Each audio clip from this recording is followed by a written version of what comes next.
George Clooney calls for boycott of the Sultan of Brunei and x27's hotels after country introduce. He said on April 3, the nation of Brunei will begin stoning and whipping to death any of its citizens that are proved to be gay. Let that sink in. Clooney admits to having stayed at the hotels in the past, but adds, because I hadn't done my homework and didn't know who owned them. They're nice hotels.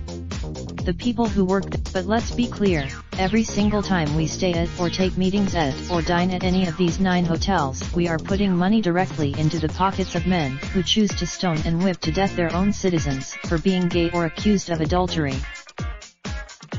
Brunei is a monarchy, and certainly any boycott would have little effect on changing these laws.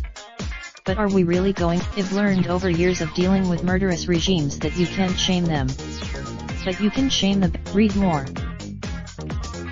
A boycott of the hotel group, which also includes Coworth Park in the UK, Le Mouris in Paris, and the Hotel Eden in Rome, was called for in 2014, when the Sultan began plans for a 3-year introduction of many of the most radical aspects of Sharia law. The likes of Ellen DeGeneres and Sir Richard Branson were vocal supporters of the boycott, while the Beverly Hills City Council urged the Sultan to sell the hotel. According to reports, that boycott resulted in more than $2 million worth of events booked to happen at the hotel being cancelled. Amnesty International has called for Brunei to immediately halt the new penalties. Raindrop, truck top, smoking, no cooking the hot pot. Fucking on your bitch, yeah, that. Looking up, open the park pot.